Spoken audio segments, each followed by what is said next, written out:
they can go out to those who would want a copy of the proposal. So let us bow our heads and pray. Heavenly Father, we just thank and praise your holy name, for this is the day that you have made. We are indeed rejoicing and glad in it.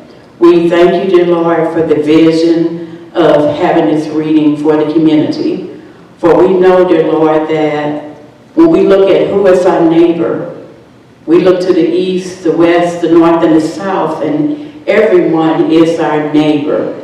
We say that our neighbor isn't heavy because our neighbor is our brother or sister. So what concerns Southside, part of this community, concerns all of us. And we are all looking at your plans in Jeremiah 29:11, where you say, I know the plans that I have for you, and it's plans, your plans, dear Lord, are to give us hope and to give us a future. So we're looking at that hope. And we know that as we look at the hope, we know that we can judge it by the fruits of the Spirit, dear Lord. If we look at what's happening with this proposal, and we can see love and joy and peace and kindness and patience and goodness and faithfulness and gentleness and self-control, we know that is the fruits of the Spirit. But if we look at the plan and we look at the flesh of man, the fruits of the flesh of man, we will see in this that we are looking at hatred, we're looking at discord, we're looking at jealousy, we're looking at selfish ambition, we're looking at dissension in the community, and we're looking at envy. So we just ask, dear Lord, that in this plans, if it's not the fruits of your Spirit, that we have the power, dear Lord, we have the power to turn this around. So we just thank you, and we ask that as we go throughout this meeting of community, that you will indeed get the praise, you will get the glory, and you will get the honor as we proceed. In your name, amen. Amen. So I am so thankful that Minister Ramona, God put this vision in her, that we would have the reading of these proposals. And I thank God because God uses different people as his vessels, and at this time he has used, from St. James, he has used Minister Ramona. We ask why St. James is open for this. St. James has been open for 160 years, and it's always been a safe space to provide forums for the community. So we will continue to do that. All community concerns, St. James is open. We're open so that the community can address that and they can be knowledgeable in those areas. So just feel free to contact St. James if you have any concerns. At this time, for the reading, I will present to you our own minister here at St. James, Minister Ramona Bailey. Let's give her a hand as she goes. All right, thanks everybody for coming out again, and those watching online. As Ms. Patterson, Pastor Patterson said, St. James is a safe space. There. St. James is a safe space for our concerns. And as tonight we start reading, I do have some copies of some of the maps up here, and they'll be on the screen as well. And Ryan, you can help me if I look over at your mic. What does that mean? Okay. So Ryan Shrimpling, everybody. So work for the city. Okay. And where we left off last time, we were just about to get into the housing component, and I wanted to start kind of where we just finished off with the description of screening adjacent to existing residential areas. I think I kind of covered everything, so I'm going to be reading. I think if you have a question, we still have the cards up here. If I've read something that, maybe if I didn't read it right and you want me to read it again, to say, stop me, you say, hey, could you stop there or something, let me know if I read something that didn't come across plainly. So it starts, the PD, which Plan Development District, joins residential zoning in 2 locations along Bodine Lane and the west line of Liberty Apartments. The area along Bodine Lane will be used for residential purposes consistent with the existing adjacent uses. In the area along the west side of the Liberty Apartment project, the adjacent use will be agricultural. Thank you. With some agricultural type buildings. There will be no buildings within 50 feet of any existing apartment building, and the plans for the buildings and other uses in this area will be reviewed and approved by the owner of the Liberty Apartment complex. The tree planting within the right-of-way easement of this street will meet the current City of Cape Girardeau requirements. The adjacent use of the southernmost section of the development, Cape Heritage Manor Apartment, is a multifamily residential, but the zoning is commercial C-1. The PD will maintain a minimum green space of 50 feet adjacent to this area. A sign plan that coordinates the size, location, and illumination of proposed signage within the development. A signage plan for each aspect or use area of the development will be provided with the final development plans for such area where applicable. And so now we're at the tabulation of the following information with the housing. The approximate total number, we know now that number was told to us is 42 dwelling units. But it says here, the approximate total number of dwelling units proposed by type of structure and approximate number of bedrooms for multifamily units. Are you there? Keep scrolling down, son. Scroll, scroll, scroll, scroll, scroll, right there. Okay, so you can see there the type, the single family detached, the townhome attached single family, and the multifamily, which is apartments. The approximate total square feet of building floor area proposed for each general type of non-residential uses. So these are the other things, the junior achievement, the police substation, which we know that's already out, early childhood center, community center building combined, 1 bedroom, apartment building, 2 bedroom apartment building, ballpark village building, and the greenhouses 3 to 4 combined, and the farm management / maintenance building. It's going to be approximately 1,800 square feet. The total land area expressed in acres and as a percent of the total development area proposed to be devoted to residential and non-residential uses, including types of structures, streets, public and private open space, and off-street parking and loading areas. So those are those things right there, as you can see. The agricultural ballpark village, the apartments, junior achievement townhouses, single family detached, road right-of-ways, easements, early childhood / clubhouse, and then the open space and the park. Moving down to section D, the proposed number of off-street parking and loading spaces for each proposed type of land use. The Southside Farm development is unique to the City of Cape Girardeau, and we are proposing parking requirements which are based on a combination of the city code and similar facilities where possible. Each of the uses and the parking required is provided in the following paragraphs. The agricultural farm area, exclusive of the Ballpark Village facility, is expected to employ up to 10 persons. Since the stated purpose of the farm is to serve the local community, it is expected that a significant percentage of the employees of the farm and the market will walk to work. The farm proposes to provide 6 to 8 designated parking spaces near the maintenance building for the purposes of the farm workers. And then it goes on to the 1-bedroom apartments. Will be provided with a minimum of 1 off-street spaces per unit. Ryan, is this the part that you said that changed with the parking spaces? I think those ratios are correct now. Okay.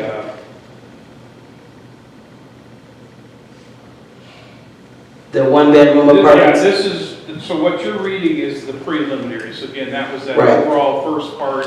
when we get to the final, the phase one, which is the housing, you'll see Right. there have been some changes, yes. Yes, so that's why I was saying stop right there, because some of this is the preliminary, and they did make some changes Yeah. to that. So I'll move down. A question. Were some of these changes made prior to the board being constructed, or was the board a part of these changes? I don't know, I cannot answer that, but you can put that on the, yeah. Yeah, I don't know when that board was formed. I imagine it It was. seemed like quite the a board while was ago. formed after all this was already constructed and put into play. Now they're plugging faces to be a representation of something. They really have not done any true depth in learning what's going on. And it seems like that should have been discussed before anything, like who was a part of the initial planning and why those folks are not, or those parties are not representing and not having folks that don't really know their plans representing for them. Okay. Like I said, you can write that down. Yeah, this plan, which she's reading, the preliminary, was approved by the city council on April 18th of last year. So the board. So I don't know if that board was organized at that point or not. No. When- Okay. I'm starting at right before number 11. Right there. The Ballpark Village facility is expected to employ 10 to 20 persons. The clientele of the market is expected to be roughly 60% pedestrian and 40% vehicular, with much of the clientele walking from Shawnee Park. It is also anticipated that the majority of the employees will walk from the adjacent residential areas. Depending upon the final breakdown of restaurant and meeting room space, the current city code would require approximately 80 to 100 parking spaces, including one loading space. Due to the special nature of the facility and the large percentage of pedestrian clients and staff anticipated, the PD plans to provide 1/3 to 1/2 of the typically required amount of parking spaces. This will be modified as the final plans for the building are completed, and the ratio of 0.33 to 0.5 spaces per the code requirement will be maintained at a minimum. And this will be reviewed with city staff to ensure a comfort level is achieved for the final parking count to be provided.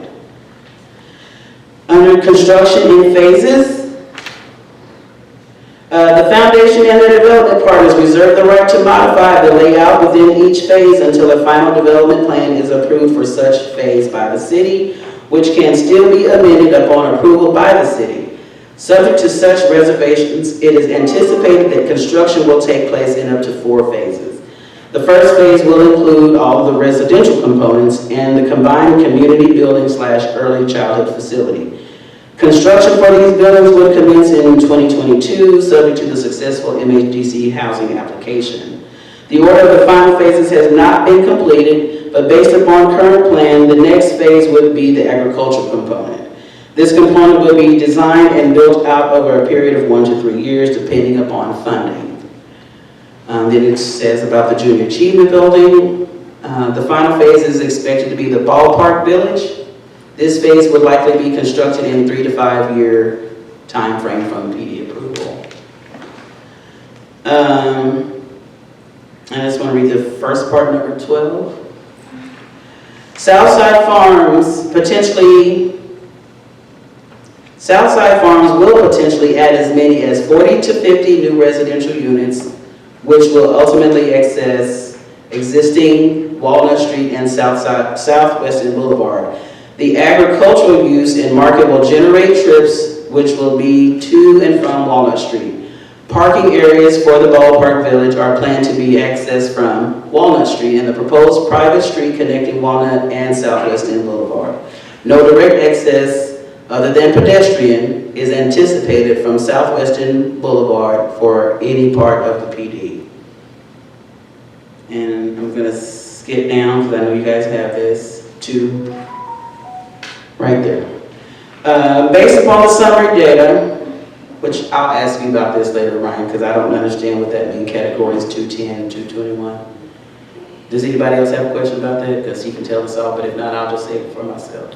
It's engineering speak. Essentially, there's a guide that engineers use to determine how many trips will be generated by a particular type of use. So there's a manual, I guess, and that's probably the categories in the manual. Okay, It's engineering speak. I don't necessarily know the detail of it. okay. Based upon the summary data, the entire development components noted above would be expected to generate approximately 2,035 total trips per weekday. An additional 75 trips could be added to account for the agricultural workers' trips and any trips to the clubhouse building for a total of 2,100. Due to the pedestrian volume anticipated, the total trips would be estimated to be reduced by a minimum of 1/3, making the daily trip total for vehicles 1,400 VPD. What does that say? The VPD, Yeah. vehicles per day, I think is what that means. Oh, okay. 1,400 vehicles per day. Many of the uses above have non-coincident peak hours, and a reasonable assumption would be a 25% peak factor applied to either the AM, PM, or noon peak, with the remaining trips distributed through the remaining hours. A peak traffic load from the entire development would then be taken to 350 VPH or 6 VPM. I don't know what those mean. Vehicles per hour, vehicles per minute. Okay. And this part, the city traffic count numbers for Southwest End Boulevard were found to be 4,752 VPD. That was 2016 data. No traffic counts are available for Walnut Street. However, traffic observed on this street is presently minimal. Based on the Highway Capacity Manual 6th edition for level of service D/E for Southwest End Boulevard, the street has a capacity of 18,300 VPD, vehicles per day. The addition of 700 VPD will still have the street at less than 1/3 of its operational capacity. And I'm going to jump down to the conclusion as we move on to the next part. The developer, let's go down to the conclusion. There you go. Sorry, that last page came out crooked. The developer realizes that this plan development contains variances from the standards set forth in the development code. These variances are specifically authorized by section 30/341B of the municipal code and are essential to creating the unique design that the St. Francis Foundation envisions. Additionally, this development will provide a significant enhancement of this section of the city of Cape Girardeau, meets the spirit of the development code, and will be a major benefit to the city by offering city residents greater employment, housing, educational, recreational, and lifestyle opportunities. It is the sincere belief of the applicants that this planned development district will enhance the living conditions of the local residents and the city as a whole. Everybody keep raising me. We would like for you to put your questions down, and we will ask them. So that was the first part of that. So now we're getting into the amended preliminary, not that. The what? Oh, there it is. Oh, the final. I'm like, I got too much paper up here. The final development plan, phase 1, sorry. Everybody should have a copy of that. Everybody has a copy of that, right? If not, we can, and would like to have a copy. Hey, we gotta teach the children too. We can't just leave them out of it because they're the ones who's gonna be here in the next 20, 30 years, hopefully. So I'll get a drink of water right quick.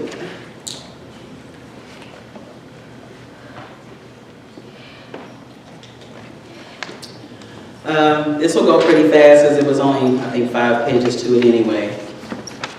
Do you have that one? Okay, you can scroll down. Scroll. I mean, this is, since you guys already have copies of this, I can definitely go through a lot quicker. Okay, it's number 4. We're starting on number 4. All right. Well, you just said the date of amended preliminary development plan approval. The amended preliminary development plan of Southside Farms was approved by the City Council on April 18th, 2022. So I'm going to go down to number 6, the preliminary subdivision plan. I think I might have a picture of that up here. I'm not sure yet, but if you can come and look at it later. So the tabulation of the land uses, it says 14 single-family detached dwelling units, 12 single-family attached, like townhouse dwelling units, 8 two-bedroom family, multi-family, two-story apartment dwelling units, 8 one-bedroom multi-family, two-story apartment dwelling units. So the total number of dwelling units for phase 1 is 42. In addition to the residential dwellings, the project will include one approximately 2,800 square foot building that will serve as a community building and an early childhood learning center. The total land area of phase 1 is 4.97 acres. Of this total, the following uses represent the indicated proportion of the total area. And then you can see all the percentage of what each building is going to take up the space of.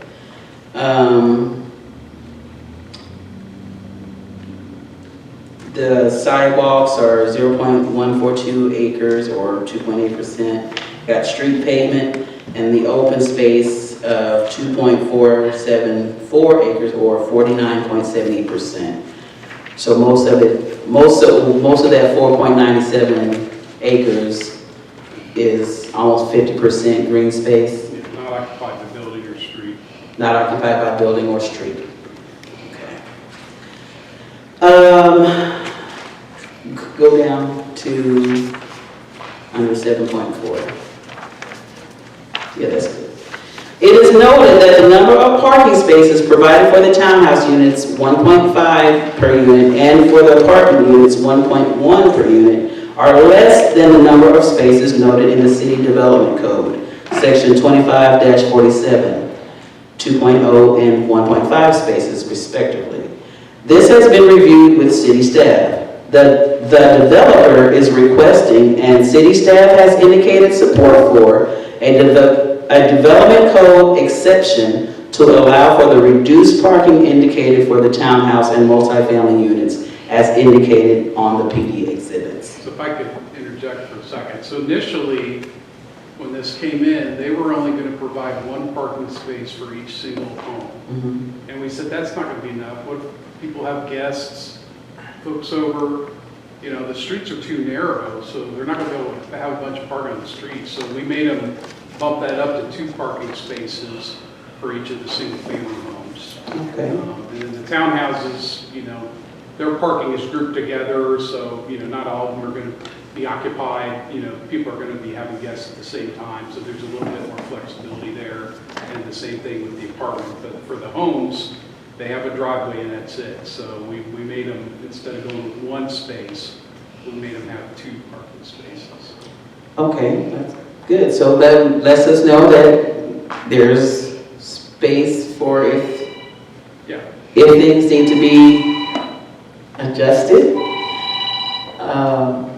If these need to be adjusted, then it's a We made them possibility. bump it up. They were requesting too much of an exception, and we said we wouldn't support all of this, so they had to revise it to this. Okay, so this is the revised, now they have 2 spaces? Yep. Okay, for the houses? Yeah. Oh, this is busy hour. Look, somebody ain't got my phone. Okay, so moving on, thank you, Ryan. Public use spaces. The plan reflects many open spaces within the final phase of the plan development. The developer of Phase 1, Liberty 2 LLC, and their successors will be responsible for the maintenance of all open/green spaces and the following: all paved surfaces, including parking lots, streets, driveways, and sidewalks within Phase 1. 9.2, all storm sewer inlets, piping, detention, and treatment facilities. Restrictive covenants. There are restrictive covenants planned for Lot 2 of the proposed Southside Village housing development. However, they are not in final form. They are being modeled on a the covenants for Liberty Apartments Phase 1 with expanded language for the additional community use. These will be furnished separately as soon as they are available. Complete improvement plans have been developed and are being submitted in conjunction with this application. This is under the utility plans. Selected sheets of the improvement plans reflecting public infrastructure are included with the submission. These are as follows. So you see sheet 1. I don't know if I have it up there right now. So it's just kind of, I guess, talking about the utility pop where it's going to be, because there's nothing there now, so they got to develop something. No, all streets are to be private, but are built to public City of Cape Girardeau standards. The streets are to be within easements to allow for utility, construction, and access. See this subdivision plat referenced earlier, so we didn't see that, but you can get that. We have that available. Changes from the approved preliminary development plan. The nature and extent of the Phase 1 final development plan is mostly in substantial conformity with the approved amended preliminary development plan. However, there are 2 key changes that are not in substantial conformity as follows. The 2-bedroom apartments, which were originally sited at the northeast corner of Walnut Street. Do you know where I am? No. I'm in number 12. He got it. Okay. The 2-bedroom apartments, which were originally sited at the northeast corner of Walnut Street and Bodian Street, have been relocated to be within the main housing development and are located between the single-family housing and 1-bedroom apartment building south of the community building. Okay, so quick question. So Ryan, do you know right now like how close or how far apart these buildings are going to be? That was something that our inspections office brought up because this plan at this level doesn't really show setbacks. So that's one thing they're talking to the developer about. They're going to have to indicate, turn in, as they build these buildings, a plan that shows the distance of each building from the next building. Okay. Because it's kind of hard to just tell looking. Yeah, I mean, you can kind of estimate it off of this plan, but really, we don't know for sure Okay. until they turn in that information. Okay. The change to the apartment layout pushed the community building site north and to prevent it encroaching too near the Shawnee Parkway, Highway 74, the building was reoriented and shifted slightly to the east. The parking was adjusted as well. So easements and restrictive covenants. All required easements for access, public utilities, and stormwater are shown on the plat. The plat will be recorded prior to the sale of Phase 1 site, and all easements will be effective at the time of sale. The restrictive covenants will be recorded at the time that the plat is recorded. Additionally, an off-site easement adjacent to the west side of development and connecting to Walnut Street is being provided from St. Francis Hospital Foundation to the City of Cape Girardeau. This easement will be for access and utilities, which will allow the city and public to access the property of the north as well as public infrastructure connecting Southside Village Phase 1 to the city infrastructure. An exhibit reflecting this easement is attached here too for reference. And then it goes to the fire protection. Another concern related to fire protection is the ability to turn the fire apparatus at the end of a street extending more than 150 feet in length from an intersection.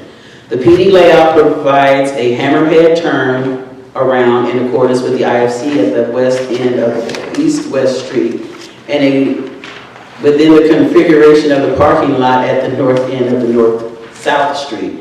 The geometry of both of these hammerheads has been reviewed and approved by the fire marshal.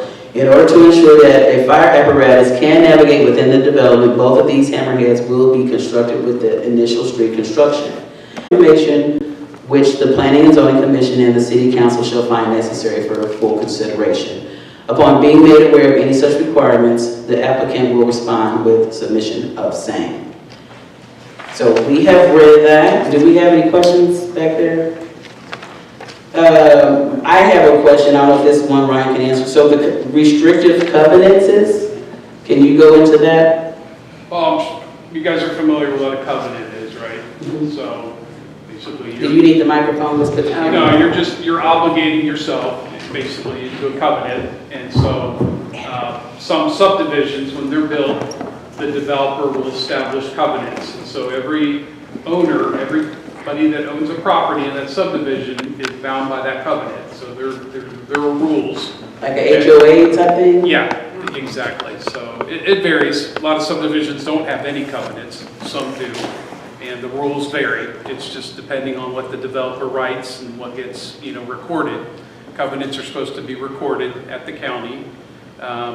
So for this, again, this is, that the housing project with the tax credits, Chad Hartle's group, RCH Development, and then he forms LLCs, I think, for each of these developments. But Liberty across the street, same thing. They've got rules for that, the covenants. So they establish that as part of that process.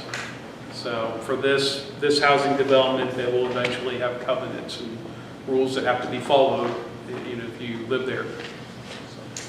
So it's just for that housing that's Yes. being built? Yes, and those are private. They're not something that's subject to the city's review or enforcement, so we're not involved in that part. It's up to them if they want to have it. Now, because it's a tax credit project, I think the state, MHDC, may require them to have that. That's kind of outside of my area of knowledge, but it's not a city thing. But apparently they're choosing or being made by the MHDC to have these covenants. So the city, Aaron, did you have? No, we're just talking amongst ourselves. Oh, yeah, Ryan is here, so if he can answer any of the so the questions, city he's won't have here. any And he will input answer or them. sway over how they're managing those, Correct. so, Correct. so basically they can set it up how they choose and enforce whatever they choose. Well, I mean, the city's got laws for property maintenance and things like that. So if we see something that violates the city code, Right. we can go after that. But as far as, how they handle collecting rent and, what you can do and not do in your home that you're renting or your Right. apartment, we're not involved in that. We don't have any ability to So regulate that it. means that, But this is a home that they're supposedly eventually own, right? I think that's the plan, yeah. After 15 years, Say You what? said after 15 years of rent, Hold on, I make sure because everybody's. I'm sorry.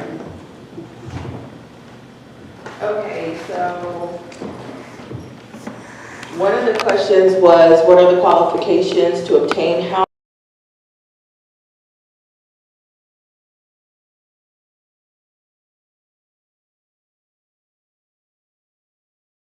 And then how long is the path to have ownership through this program? And it says, after 15 years of rent, the qualified tenant has the option to convert to monthly payments to an ownership mortgage at the same monthly rate, including taxes and insurance. That was to answer question number 5. how long- Number 5 on there, So that would probably be. question and answer sheet. But they would have to explain more of what the rules are, and it looks like we did get those from CPC. Yeah. Stafford, okay. did you ask a question? Did you have? Well, I was just listening to what he just said and coupling with what she just said. It seems that there is no protection for those in those places. And if your intention is to, and I'm just gonna use the word because I feel like a lot of people not using it. If your intention is to make it comfortable for yourself, which is gentrification. And I can read the definition of gentrification. Gentrification is coming into a poor area, buying up land, building housing, and displacing those that were indigenous to that area. So if you're not putting in anything to ensure that the people there that you claim to be serving is actually being served, then you are just gentrifying the area for whatever plan you have down the road. Now, for me, that's why I asked the question, when I see the list of board members, my question is, were they a part of the original Right. idea for Southside Farms? Were they there when it was being constructed, when it was being laid out, or was there other individuals who laid out the plan then brought the plan to the individuals that they have placed on the board. So those people on the board really can't tell us what that plan is. I hope you have read that question written down, so we We can found get- out last week that pretty much no one on the board actually lives on the south side. That too. That too. So we should just name that. Yeah. I can tell you, again, I'm not really involved in any of the board stuff, but I can tell you when this very first came before the Planning and Zoning Commission a couple of years ago, the idea, Pastor Bird spoke, so Jimmy Wilford went to folks like Pastor I Bird, was one of them. yeah, and talked to him, and again, he's been very adamant that you don't go in where you're not invited or welcomed or whatever, so my understanding, he really tried to vet this and talk to folks, and this wasn't something that, so folks that had no stake in the neighborhood came in and just kind of imposed. That's the message that I hear from Jimmy when he talks about it. But I'll say this, I was gonna say, I will go to the proposal on that, and it says, at number 8, you don't have this right now, the Southside Farms is a vision of the St. Francis Hospital Foundation that will transform an underdeveloped collection of parcels located south of Shawnee Parkway and east of West End Boulevard into a state-of-the-art urban farming community with additional uses. So it's an envision, it's The a foundation vision. has the money, right? You can't make it happen unless you own the property. And so Jimmy talked the foundation into putting up the money to allow him to buy these properties to start this vision. right. So that was really the first step, is selling the board on the idea so that they would back it financially. And then, and probably before that, he would probably already talk to folks like yourself, Stafford, Right. and basically found out if this is something that would be viable, you know, would be Right. received before he even talked to the board about it. Well, some of this, I'm gonna be honest, when I first was brought to the table on it, not a lot of these parts was made known. It was more about the forming aspect. But being a member of Porch, I also shared with some of these individuals, because they was on that board, and some of those visions and ideas were similar to Porch. But my concern is, when you say you're doing something for a community, and then you make a statement like, in order for them to become a homeowner, they need to be trained. Right. And then you say, well, how long is that training? How long is that window? It's 15 years. Well, we all know that most people probably won't stick through the 15 years, and then you put all these parameters up, you are going to make it harder for them to get through those 15 years. And what it sounds like to me, and I'm just being honest, I'm a pastor and I got to call it for like I see it, you are ensuring that those who invested are making their money back. Right. So the 15 years is guaranteed revenue for 15 years. And then if that money is not going back to, if they under a contract to be under this for 15 years, and then they make it through the 15 years and none of the money that they invested is going to their mortgage, then what did you do but get money out of them for 15 years? When I bought my first home, I rented for a year. I didn't need no training to become a homeowner. None of us here that own homes was trained how to become a homeowner. We bought a home. And I think the 15 years is an MHDC requirement, and they need the MHDC to keep the rents affordable. If Right. they don't have the MHDC, then this is gentrification, this is not affordable project at all, affordable housing. But with MHDC, they're able to keep the rents affordable, but along with that comes all the rules that MHDC has for, you want our tax credit, you're gonna have to make sure you guys Right. follow these rules, and that's one of them, is you can't sell any of these for 15 years.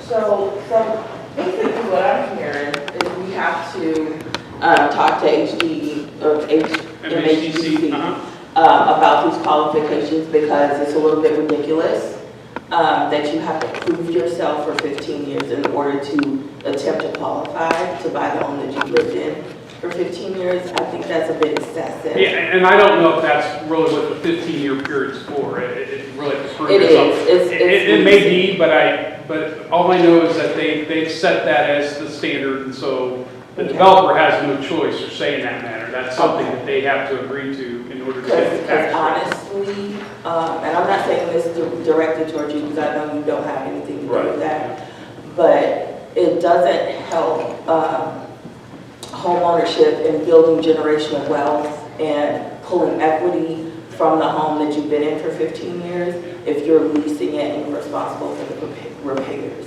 So it doesn't help with that. And do they take HUD? Do you know that? Or is that a What did you question? Do they take HUD or is that I something don't you know. have to ask? That I don't know. CPC? Yeah. Okay. I have a quick question. We talk about homes, townhouses, apartments, or truly homes that have 2 to 3 bedrooms. Because if you're in an apartment or a townhouse, and in 15 years, you may have 1 child when you move in, but you may have 2 or 3. I mean, to say somebody, I personally wouldn't pay that kind of money to have a house for 15 years and not have any equity in it. But your family may grow and you may outgrow that house because most people move, you know, especially when they have family, they're gonna move several years in their lifetime to upgrade their home to a larger home to accommodate their family. I mean, the mom and daddy, grandparents may need to, you may have to take care of them, and to tell somebody they have to stay on property for 15 years to buy it, it really doesn't make sense because your Well- family will grow in a lot of ways and you're putting out close to $100,000 in a home that you could be going to the bank getting it financed. That's a lot of money, you know. And I think. And I do think that people do need to be educated, nothing Right. that you said, Stafford, because people are not told the true facts when they buy a home. A lot of people don't know you need to get credit life, so if something happens to you or your husband or anybody in your family, that your home's paid for. It's a lot of things you don't know, and banks do not tell you that up front, and banks do not give you loans. You sometimes have to go to multiple banks to get a housing loan. So to say that people do know, or to know they're even being treated fairly, to know the property is being assessed too high or whatever, you do need to have somebody tell you to look in several things about home ownership that you need to know. But my concern is that depending on what size this house is, and I'm not being arrogant, but I know we've moved several times in our life. And we moved my parents several times to upgrade their home. And they didn't stay any place, but our first home we stayed about 20 some odd years. But in your lifetime, as you grow and you grow your family, you're gonna move to different dwellings. And if, like, so say you got this 15-year plan going, so what if or somebody was in a home for 10 years and they moved, like, if I moved into that home, would the 15-year process start all over again, or would I have 5 years to finish what that first Well, person? again, I don't want to get out of my area. This is really probably stuff more for Chad Hartle, the developer, but he's kind of the expert on the MATC. Because my understanding, it's not, you have to live there for 15 years. So if somebody moves in a year before that 15-year period's up, and there happened to be the person renting that unit when that 15 period expires, they'd be the person that would have first chance to buy that home. The first chance. First chance, right. Yeah, first right of refusal, I think is what they call it. So Yeah. that 15 years is up, and the developer says, okay, I want to sell some of these units. Everybody who's currently leasing, let me know if you're interested in buying your unit. If not, you refuse, then we'll, I don't know what the process is after that if somebody doesn't want to buy their unit. And as far as, go ahead, Aaron. I was gonna say, and then. I think they're allowed to continue renting it, I think is what I read. But then, like, do they stay, the ones that are in that covenant, do they stay in that covenant once they bought? And then what happens to the private roads? Do they become public suddenly after 15 years? No, so Like- the city does require all streets to be built to the same standards, and we do that in case down the road, somebody says, well, we would like this to be public now, we want the city to take over it. But that requires action by the city. They have to submit a plat that shows, basically instead of an easement, which is what that is, a right to travel down a private street, it would be dedicated public right-of-way. So they have to submit a plat. We would check to make sure the street meets the standards. We know this does because it's a modern street. And then it could be public. But there's a process for that. It's not an automatic thing. Cool. And I think the flip side, not only that your family will grow, but maybe in 15 years you want to have a smaller venue than what you're currently living in, because your kids may have gone to college, got married, and you don't want but a 1-bedroom instead of a 3-bedroom. So it's really a lot of things to think about, because a lot of people downsize as their kids leave home when they become empty nest syndrome, or somebody dies, unfortunately, whatever, so.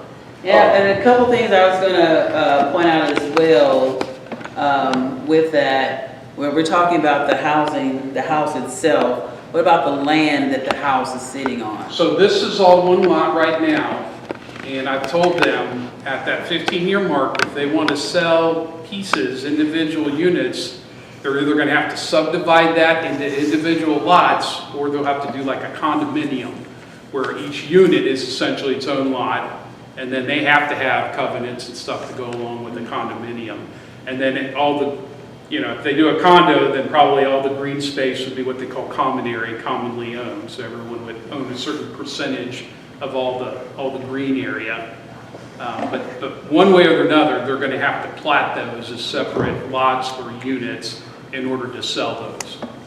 So that will come down the road if they decide to do that. No, I was just going to respond back to something earlier. When I was talking about becoming a homeowner, I'm not saying I was responding back to Ms. Brax. I wasn't saying that there's not information that is vital for a homeowner to know. I'm saying it doesn't take 15 years to gain that. As a homeowner, there were things I did not know, but I learned because I was a homeowner. Right. And I had to learn. Like when my water boiler went out, I had to learn. Either you're gonna pay to put it in or you're gonna put it in yourself. You figure things out. What I'm saying is, it seems like it's an insult. I don't know the plan. I know, sir, you're not the person who was here to defend that. So this is just me talking from what I've heard and gathering from the sideline and then talking and saying, I wish I would have came when the individuals was here to ask these questions. I would have asked them because I don't think people are asking these questions. It seems like an insult to say that you need to be trained, but probably the person who's saying that wasn't trained. Right. To become a homeowner. You had the money, you had the credit score, and you wanted to buy a home. You went in and you bought the home, and then you learned as you go. They can set up programs to train you to get the information, to give you a heads up on being a homeowner while you are a homeowner. So that was my concern. And the second thing was, were any of the individuals that you are placing on the board a part of those conversations that we are reading before it was crafted, or are they a byproduct of the crafting? I think Eugene, it was Michelle, I'm sorry. It's more of a comment. That's fine. In all honesty, I don't see how this benefits the community. It doesn't seem like it's gonna benefit the community at all until like 15, 20 years from now, as far as housing goes, from what I've seen. Because you can't purchase a home, you can't buy the home full of equity after a few years of you buying it. So there's really, it's like, okay, wait 15 years and see if you like a house and then go buy over there, because there's no financial benefit for building any kind of wealth buying a home in that village. From what I'm seeing and what I'm hearing, I don't see any financial benefit if you're purchasing a home to benefit your family, to create generational wealth. I don't see it. Yeah, I think you're right. Short term, as far as home ownership, this is not really going to help any of that.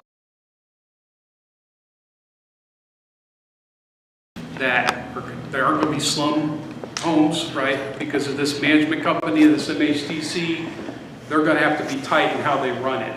So you're going to have quality rental units, at least, for that time being, and then down the road, maybe you could turn into home ownership. But you're right, in the short term, there's really no home ownership gain or benefit from this project. Well, I mean, as far as home ownership, I bought my house because I want to keep it and pass it down to my kids. If you bought a home here, you would have to wait 15 years. Or like wait 15 years and then see if you can buy it. Yeah. Like that has no financial benefit at all. Even from the rental standpoint, if you are setting all boundaries and controlling the like you said, the city has no say in how these facilities are gonna be managed, what expectations are gonna be placed. And don't get me wrong, I think people need to step up and be held to a standard to not throw their trash in the street and keep their grass cut. But if the ideal is to be a blessing to that community, and then you put your standard in and you boot different ones out, and then others who may not be from that community, but want that affordable, and that whatever, they can come in and then that's displacement. Because if I can't stay there, and I don't think everybody should. I think some people should get their act together. So I'm not defending those who don't want to take care of the grass and don't want to do. That's not my point. My point is this really for the community, or is it being masked and saying it's for the community, but it's another way to stay in control of something that you were scared you was about to lose? Ryan, do you know Now, this hold one? on a minute. Yeah, I'm waiting here. I don't need no mic. I think they'd be without one. But I think that just, as you point, I think just what we're doing here right now shows an example of what the whole situation in terms of the South Side need to stop and do. I think that the South Side need to go and form a South Side Advisory Council to advise their boards, because so much is being missed. Here you go, Eric. And another thing, when I first came last week to the reading and everything, one of the things that stuck in my mind more than anything else was, first of all, cultural transformation. But besides that, I said to myself, I said, what's really going on here? This is supposed to be a partnership, and it's being highlighted and signified just for South Cape. But you know what? You can use Gestalt psychology all you want to and piece it up. You know, separate South Cape from the rest of it. Hell, all of the trouble being executed in South Cape don't start from the residents of South Cape, but people transfer it all the way back to South Cape, and South Cape get the brunt of being landowners that don't care about their homes, don't care about their yards, don't care about none of the tributaries that they have to live in. That's the thing that happened. But look what happened with the South Cape, housing grant program. No money has come from that to help anybody on the South Side, but everywhere else in Cape, by the university, by the gym, all out on West Lexington. And they can't tell me that grant funding don't help some of them homeowners. But South Cape, no South Cape grant housing fund. And then the people over that porch sit and talk about what they're going to help people do. They already in the business of making paper. That way they can print all of the lies that they want to perpetrate. And for the people in South Cape that need help, you know what? It's a decry. It's horrific what they sit there and do. People need help. And people want to get power and position and popularity. You're on this board, you're on that board, you're on this board, you're on that board. None of them doing nothing. So Ryan, I just have a question. You may not be the right person to answer it, and that's okay. Do you know, why, did they ever say, why they invested in specifically this project on the South Side, the foundation? Do you know, what their reasoning was for making the investment? So, you've got to understand Jimmy to really understand this whole thing, okay? And Jimmy's from here, I'm not from here, so I don't know Jimmy's history, but Jimmy's very passionate. You can tell that as soon as you see him speak. He's always got a heart. He talked about how there was this lunch program for the kids, I think during the pandemic, and then he got to thinking about the food desert thing, and that's when he started researching urban farms and went and visited these other ones and really got inspired. And that's where he got the idea and started, looking to see if South Cape would be a good area for a project like that, and talking to folks, his connections, people he knew. And then, like I said, just kind of starting working on that idea and then running by the board. So I don't know. Okay, but no idea like why the board said, yes, we're giving this the green light? Yeah, I can't Just speak curious. for them. I don't know what their reasons were for it. They must have seen some sort of benefit to the project overall. Again, there's this part, there's going to be an agricultural part. They just submitted that plan. We're just starting to review that. So eventually we'll get you that info, you know, and then there may be other phases and stuff. but- Because part of the plan, didn't it say that when they originally presented this to the P&Z meeting, I was there that day, and I remember them saying, oh, if there's like excess from the farm, we'll send it to farm, what was it, Family Fresh Farm Food? They're the one on the north side and the one in the hospital. So my concern, and this has been my concern the entire time, which is that this project was meant to extract capital from tenants on the south side and labor for St. Francis. And that is a huge concern for me personally, because I know that we have tenants that have said, like Terrence, that I don't want to rely on this project, right, that live on the south side. And so, Well, it's my understanding St. Francis is eventually going to get out of this. They may still own the land that the farm's on. Which That makes LLC is going to own the housing everything, project. So right? St. Francis was just, again, they just facilitated getting the land and then they're going to sell to that LLC. But And we as all far as know the that farm- when you own a piece of property and you are the landowner, you are ultimately the decision maker, right? Well, and then there's supposed to be a group Regardless that's of going to your run that intention. farm. Right? Yeah, there's supposed to be a group that runs that farm. That's supposed to be the locally based. I don't know if that's that board or if they're going to set up a nonprofit. I think maybe they said they already did, but so there's not supposed to be any money going back to St. Francis as I understand it. Ideally, yeah. Yeah, I mean, you know, I just have two other comments. To make somebody wait 15 years to purchase a home, normally you can go get a mortgage for 20 years.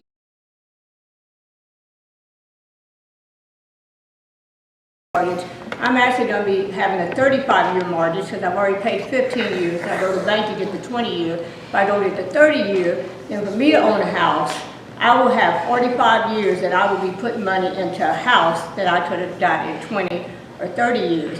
And even though I don't live on the south side, and for people have to be very careful what they say, many of us had relatives all our lives on the south side. And I guess my question would be, if all those properties are owned by landlords and they've allowed the property to go down in a way, that used to be the most flourishing era and beautiful homes on the south end. My great-grandmother lived there and a lot of my other family members. And those homes, if they're truly owned by landlords, they have allowed those tenants to do certain things to properties that if you rent a property now, you would not be allowed to do. Like Stafford said, you'd be ejected from the property if you did not keep standards. Like, I have Well, they family that also live don't in hold themselves to townhouses the and standard, stuff. they would make those repairs. Huh? Well, they also don't hold themselves, as someone who's entered many of those buildings on the south side and talked to those tenants, most of those landlords, like David Slaughter I know and that John for a Herring, don't keep up those properties. And even So we like to blame tenants. No, for I'm not something that blaming the tenants. landlords are Even, actually I used to responsible for. run Listening off-campus back housing for the university, and we have a lot of landlords, like you're saying, that do not live up to the code of keeping their property. That's right. It's not just the That's south right. end, it's on the north end of Right. town too. So I'm just saying, it's the landlords, why are they not being held to a standard? I'm not blaming the tenants, but some tenants do need to be blamed, because some tenants don't keep their property clean, like they should. But the landlords, they're slouchy landlords, and I know firsthand, because I used to rent property to college students, and some of those places be dumps. I told the girls, take the curling iron in there, the pops, you know, the electrical The system is university bad, has been you know, faulted many run the times. water. You have to do certain things before you sign a lease. But I'm saying, being from Cape all my life, that area used to be beautiful, and I don't know the motive of St. Francis, but I would tell anybody that came to me, don't invest and give somebody 15 years, because you're gonna be doing a 35 or 45-year mortgage, which don't make no sense. That wouldn't be good advice to give people, No, because it's all about being in a partnership. And it's about, you know, people, the population that they largely serving, those people are not in no barricade to where they can explore buying a home. exactly, A lot of them just want to have a place to live exactly. and have the utilities to maintain functionality in life. And I'll say firsthand, it's all I'm saying, and I'm not being arrogant, to get a bank here in Cape to give you a loan, Even if you're a person that have a legitimate job, you gotta beg and go to 4 or 5 banks to get an officer that will grant you a loan. And they won't tell you about credit line, they won't tell you about things you need to know. So you do need to do your research. But banks are not willing to give minorities loans for businesses or homes in Cape Girardeau. It's not what you have. it's And where you been for the last 50 years? Nothing has changed. I'm telling you. Nothing has changed. Did you have something right now? Did you raise your hand? No, yeah. She just had a hallelujah moment. I have 2 sentences that I'm going to read. They are from the proposal. From the first day, it says, you said you don't know where St. Francis come from with this. The project has multiple goals, including to employ and train local residents in a capacity to empower them with marketable skills and techniques that will assist them to improve their standard of living and the living standards in South Cape Girardeau as a whole. This is the principal and driving goal to which all others are subsidiary. This is intended to be a life-transforming facility with long-term generational impacts. Does anybody feel like from what I've read, I don't see none of this in this sentence. And this is the only time I've interjected my feelings in any of these readings. From that very first sentence alone, I don't see any of that in any of this proposal that I've read. I don't see how a person would gain marketable skills. We talk about improving their standard of living. You cannot blame them for a poor house of conditions that they live in. That has nothing to do with their standard of living because they're living in a place where the landlord does not want to upkeep the property. That has nothing to do with the standard of living for the South Side as a whole. Has nothing to do with that. But that says that is their driving goal to which all others are subsidiary. That's what they say. And if somebody can show that to me, Ryan, if you can explain that to me better, how that's supposed to happen, I'm really ready to listen. But I have not seen or read that in any of all these pages of things that we've read, how this is going to improve their standard of living and the living standards in South Cape Girardeau as a whole. The last sentence says, it is their sincere belief of the applicants that this planned development district will enhance the living conditions of the local residents and the city as a whole. Enhance I think that their projection was to really kind of acclimate people into the idea of a partnership. I don't know what's being done, at the various churches to try to bring in some help in terms of ideas, from the predominantly black side of town, the South Side. But then again, too, when you look at how churches used to participate, in the upward mobility of our people. Right. You got 2 churches, you got several black churches in this city that can't even function to the point where they really want to know what they're doing. Namely, Second Baptist and New Bethel. I mean, traditional churches in our area that's always has pastors, that have participated in dialogue. Yeah. I would say that was happening, but I would say I think where I'm not for nor against what's going on. I just see things. You got to have discernment to see past what people say, Right. and look at what's not being said and what's being said in your face and what you're reading. Like you said, there's things that's clearly not pointing to where the end goal is. Now, I will say that people were talking and pastors were involved, but if you don't really know if you're not being fully transparent on what you're trying to do, then even the pastor and those that are on the outside can not necessarily see the full picture. But if you got other people that's crafting it and they know what their intentions are, it doesn't matter what's being projected. The end result is the end result. 15 years of, like Sister said, 15 years of renting is 15 years of renting. And that money is going somewhere to somebody. And if it's not going to help me once I get to the end goal of 15 years, go to my markets, like if that was just stacking up. Right. And then I can put a portion of that to my down payment of that home, that can shorten that 20 or 30 years, I can cut that in half, because for 15 years, 40% or 50% of what I paid in rent is gonna go to, or, stuff like that. And the point you make it is valid, because there's no bank, unless by the grace of God, that doesn't demand that you have a certain amount to put down Right. when you purchase a home. Right. They may say 5%, 10%. So- So you don't get any of that equity out of that 15-year rental, then you are back at square one. You have no money when you go to the bank. They say, I'm sorry, Mr. Rice, you can't Right. get this home because you So, don't have 15,000 15 years down is a payment. short time in the lifespan of somebody that's never had any trajectory in front of them that they're gonna own anything. And that's just the one, that's just. 15 years where you can rent and have a place that's stable and comfortable and call home. Right. To some people, that's on their bucket list. And what happens if somebody's there and they lose their job? But you have to also think too that a lot of people, banks won't give loans to people because, like, let's say you're getting a house for the first time at 50 or 55. Who wants to have a mortgage all the way to 75, 80 years old?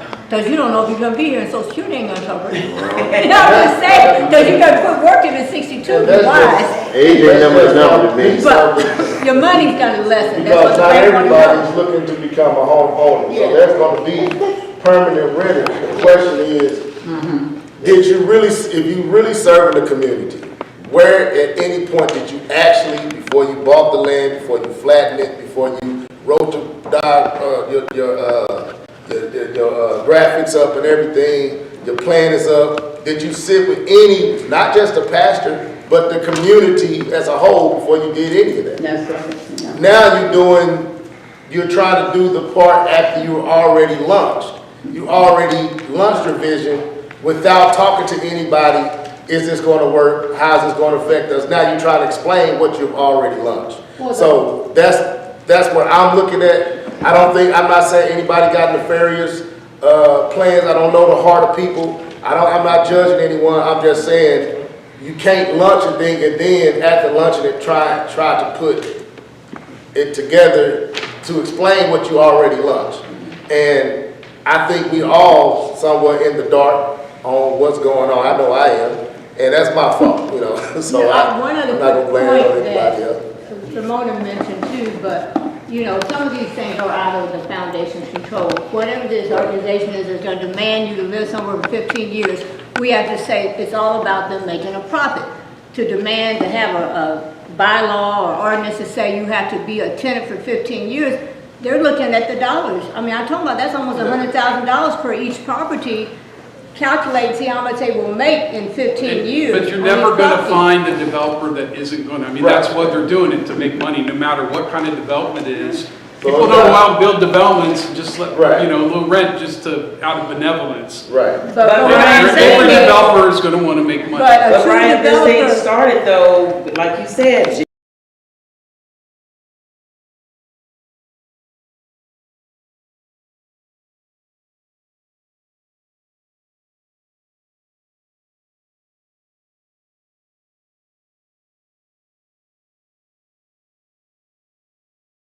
by enhancing minority life here in the community, they would not put that stipulation of 15 years on there, because where are the grants? Where is the money? Because they're coming in to make money. Then somebody asked about HUD. I'm not saying HUD could not have built these houses, maybe they could. But this developer, whoever's doing it, is making money off minorities. And that's not, if you're really gonna help enhance somebody, you can't put these stipulations. You gotta find a company that's saying, because banks are supposed to give minorities loans, but they don't. You have to beg them, you have to threaten them to get a loan. They don't do their part either. So whoever the developer is not about enhancing the minority life, they're about making money for themselves, because there should be money out there to improve sections of city. Guarantee you, we're sitting here giving our opinion about really what it takes about making money and a lot of those other things. But the people on the south side, a lot of them have no idea, even the brinks of an ideology about being self-sufficient in terms of making money, getting ready to get in a position to buy a home, and all of that. And now we have similarities as to what they may be thinking or geared towards doing. But man, people on the south side of Cape are hurting. And you know what? A man is drowning, he'll try to grab a sponge to save him. And whatever they give to people over there in Cape, in terms of any type of upward mobility, socio-economic enterprise to uplift themselves just a little bit, they're gonna grasp for it. And just as the pastors indicate, my dear, I hope they don't grab for something that's been presented out there in front of them, it wasn't right, and then a remake is done of it. But the people down there need something. Yeah. And they need people that represent them to really stand up and speak out in a way of compassionate, that they care about. I'd hate to wonder who the city council is on the south side and in the areas around there. Okay, we want to thank everybody for coming out tonight. We have your questions, and I'll read the email that came to us. We definitely wanted transparency. We wanted the people who could answer your questions to be here. But my personal feeling is that you intimidated them last time. Woo! So I think maybe they were literally. I'm here. We thank Ryan. Let's give Ryan a hand. Let's give Ryan a hand. But the people that they promised would be here last time, they have reached out to Melissa Stickle, who's a CPCMO, and she will be the person who's operating the housing plan, as well as Chad Waddle, the housing developer and contractor. Neither of them are available to attend your meeting, but both are willing to supply answers to any questions that arise. So please forward any of your questions. We will see that they're answered in a timely fashion. They will be having a Southside meeting. They wonder why we had the meeting here, but I guarantee them we will be over there. When they have that at Shawnee Mission and Jimmy and all these people are there, we want to be there so all these questions you can address. So some of the questions that came tonight, and all the questions you asked, I just asked that you really put those down on your cards. So we see that they will be answered like last time. Your questions were answered, but if you did not agree with whatever response came or brought up additional questions, please put those down. Tonight, we have, how are you ensuring, and this is for people online too, so you know what questions came up tonight. How are you assuring that this is not another way for wealthy people to move in and change things like housing, inhabitants, and new businesses for their own benefit? Is this really gentrification masked? How will you ensure that the poor are not going to be displaced?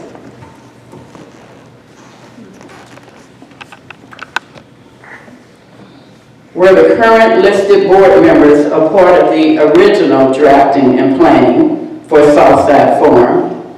Did they have any input on the construction of these plans?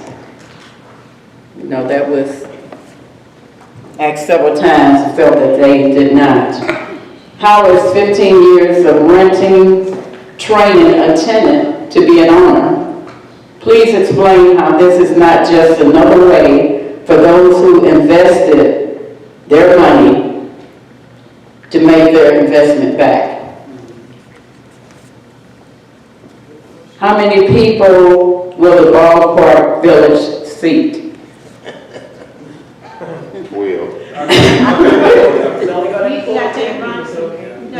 Okay, I'll let you answer. I'll do this last question, let somebody else some other cards. What was the reason that St. Francis Foundation made the decision in the first place to invest in this project on the south side? Now, if you have other questions, just feel free to leave them. We will meet with them to make sure that all your questions are answered. You say you have the question right, the answer to that question. So as I mentioned, that farm part, they just turned in the final plan for that. So we're still just starting to review that. But it looks like they're anticipating that Ballpark Village will have about maybe 35 outdoor seats, 35 indoor seats, that restaurant. So again, that's subject to change, but that's what they're envisioning right now. Real quick, so Ballpark Village and the restaurant, those are two different things? No, it's basically the same thing. Oh, okay. Yeah. So what they're envisioning is kind of a multi-purpose building that could be restaurant, community meeting space and/or an outdoor or an indoor market. They don't know exactly what it's going to look like, but it's going to could be one of those or two of those or any combination of them. And that includes the cafe, the internet cafe? Yeah, something, yeah, that's a possibility too, but certainly the intention is to do something with the produce that's grown there and not just ship it all away somewhere else. They're supposed to be selling it there either at a market or offering it on as a restaurant, cooking using the things that are, grown there and And one other thing eggs before and you, goods go, products. kind of talked about that, these places that have the parking spaces. So I'm kind of stuck with they're expecting most people to be walking to these areas. Can you address that, like, as far Well, as the parking this spaces? plan they just turned in shows 25 parking spaces for that agricultural part. And so again, that's going to depend on, they were looking at a restaurant scenario and, they gave us the seat count, between indoor and outdoor, roughly 70 seats. So the city has a formula.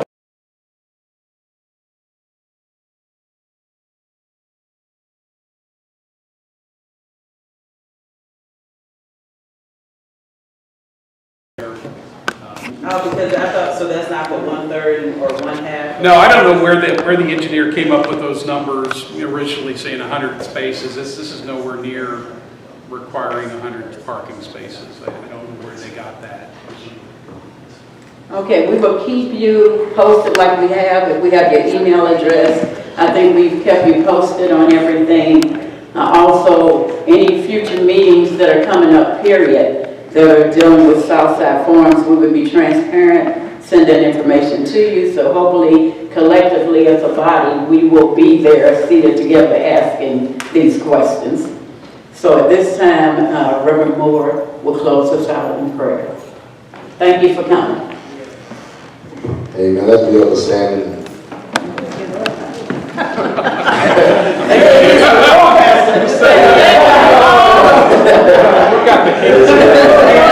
But Lord, first of all, we just thank you for this gathering on tonight, God. We just want to be found doing what's in your will.